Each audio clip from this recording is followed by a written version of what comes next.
membuktikan bukan orang yang gampang diatur untuk membuat keputusan menguntungkan beberapa pihak tertentu atau istilahnya mengiyakan pesanan banyak orang. Tetapi Pak Jokowi berusaha membuat keputusan yang adil dan bijaksana serta selalu memperhatikan seluruh aspek toleransi dan keadilan bagi semua orang dengan menempatkan orang-orang yang tepat di posisinya tanpa memandang agama, suku, ras dan dari kalangan mana dia berasal. Contohnya, ketika masa jabatan Kapolri sekarang, Jenderal Pol. Idam Aziz akan pensiun Februari tahun 2021 nanti, maka banyak beredar nama-nama calon pengganti beliau. Di antaranya banyak nama beredar di publik dan ternyata, Komisi Kepolisian Nasional, Kompolnas, menyerahkan 5 nama komisaris jenderal atau perwira tinggi polisi berbintang 3 kepada Presiden Joko Widodo, yaitu Wakapolri Komjen Gatot Edi Pramono, Kepala Badan Nasional Penanggulangan Terorisme, BNPT, Komjen Boy Rafli Amar.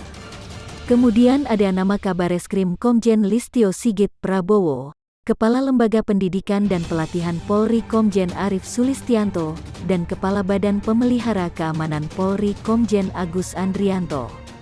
Namun, akhirnya dari 5 nama itu, hanya satu yang harus ditunjuk oleh Presiden Jokowi dan diserahkan namanya kepada DPR untuk proses lebih lanjut. Dan akhirnya pilihan nama itu jatuh kepada Kabareskrim Komjen Listio Sigit Prabowo.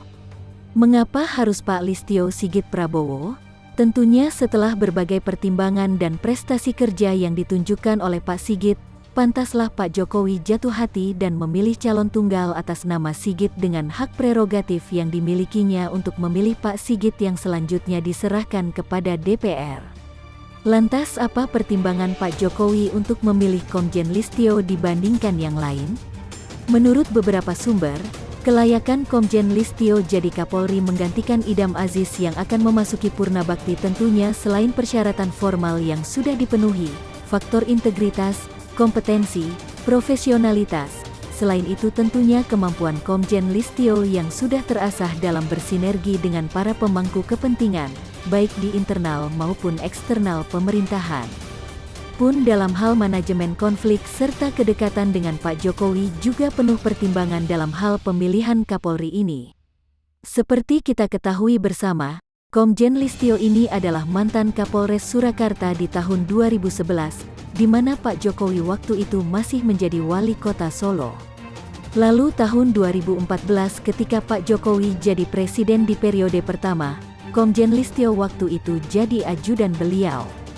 Bukti Pak Jokowi tidak memandang agamanya apa, tetapi prestasi kerja dan hubungan baik serta tidak memiliki catatan negatif yang berarti menjadi alasan kenapa Komjen Listio menjadi calon kuat dan calon tunggal. Namun, namanya pihak-pihak kadrun dan intoleran yang tidak suka dengan pemimpin dari non-muslim di Kepolisian Republik Indonesia, mempertanyakan dan membuat berita-berita tidak benar seputar keberadaan Komjen Listio yang diusulkan Pak Jokowi jadi calon tunggal Kapolri.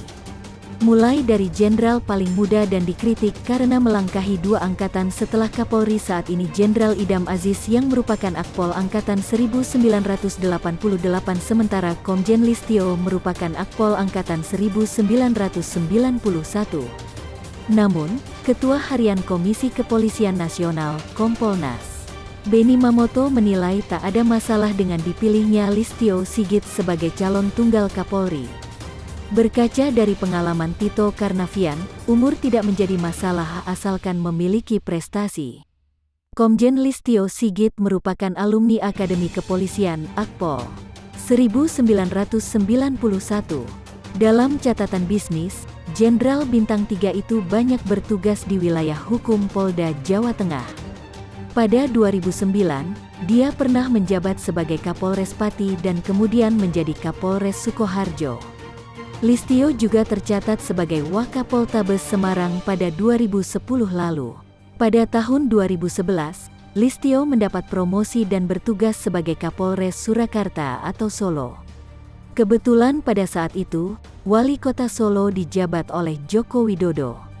Selama bertugas di Solo, Listio tercatat pernah menangani 1 kasus menonjol yakni bom bunuh diri di Gereja Betel Injil Sepenuh, GBIS, di Kepunton, Solo.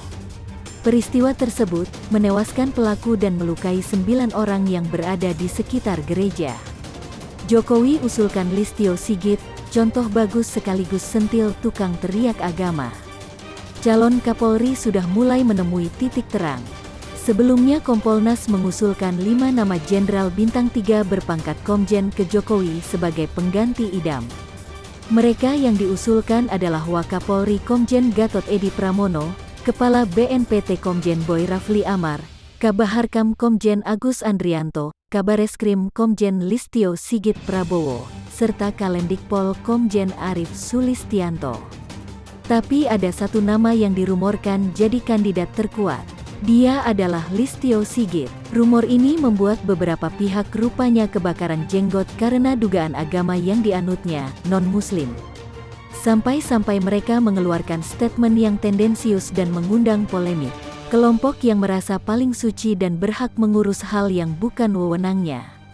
Presiden Jokowi akhirnya mengusulkan Listio Sigit Prabowo sebagai calon tunggal Kapolri menggantikan Idam Aziz.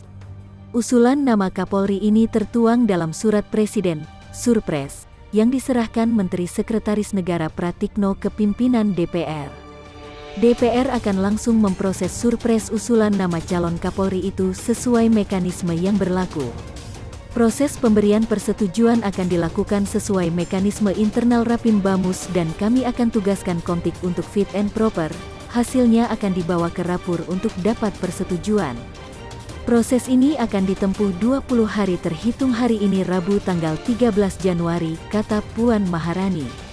Ada yang ingin saya sampaikan dari pengusulan Listio Sigit. Jokowi kembali memberikan sebuah contoh kepada kita semua. Contoh yang sangat bagus terkait dengan kebinekaan. Listio Sigit dipilih oleh Jokowi, tentu bukan asal tunjuk. Tentu sudah melewati berbagai pertimbangan. Dan yang terpenting, Jokowi telah memberikan contoh dalam membuat sebuah pilihan bukan karena unsur agama, ras atau golongan tertentu. Yang harus kita syukuri dan soroti adalah bahwa di mata Jokowi, status agama tidak mempengaruhi penilaian beliau dalam menunjuk seorang Kapolri, melainkan rekam jejak. Itu yang terpenting. Yang terpenting bisa jujur, amanah, bisa bekerja secara profesional dan sesuai harapan. Itu saja. Memangnya ngapain harus lihat agama? Memangnya tugas Kapolri nanti harus keliling Indonesia dan ceramah di tempat ibadah? Listio Sigit dipilih untuk menduduki posisi sebagai Kapolri, bukan sebagai pemimpin agama tertentu. Bagi yang masih belum paham, apalagi yang suka banggain mabuk agama, silakan ke laut aja. Jokowi telah membuka jalan bagi kita. Semoga ke depan tidak ada diskriminasi dalam hal agama terkait sesuatu yang tidak nyambung. Misalnya memilih kepala daerah harus seiman, mengangkat menteri harus seiman, mengangkat Kapolri juga harus seiman, memilih ketua OSIS juga harus seiman. Kalau tidak seiman, banyak yang ngamuk-ngamuk jualan agama dan sesekali menyelipkan peringatan halus yang tendensius. Neraka pun diobral murah meriah. Mereka yang berpikiran sempit ini tahunya cuma seiman, dan seiman. Mereka terlalu konyol berpikir orang-orang yang hebat dan berprestasi hanya eksklusif milik kelompok seiman. Dipikirnya, dunia ini hanya milik seiman, yang tidak seiman adalah imigran gelap yang dipandang rendah. Ini adalah contoh pemikiran kerdil yang membuat negara ini tak maju-maju. Memilih calon koki tapi syaratnya harus bisa berenang, tidak penting apakah bisa masak atau tidak. Sudah ada contoh nyata di mana pemimpin yang dipilih dengan konsep yang penting seiman, ternyata tidak sesuai harapan dan jeblok. Jangan sampai ini terjadi lagi. Memang tantangannya sangat berat. Penunjukan Kapolri ini pun karena Presiden, bukan lewat skema pemilihan umum. Kalau dipilih kayak di Pilkada atau Pilpres, percayalah akan ada banyak yang menggunakan sentimen agama untuk menjegal pencalonan Listio Sigit. Jokowi sudah memberikan contoh. Akan lebih baik kalau tradisi ini dilanjutkan dengan maksimal. Jangan ada lagi cerita seseorang dihalang-halangi hanya karena masalah agama. Jangan lagi ada kabar seseorang yang hebat tapi potensinya terhambat karena masalah agama. Tidak peduli siapapun agamanya, Asalkan bisa bekerja dengan baik dan amanah, kita dukung.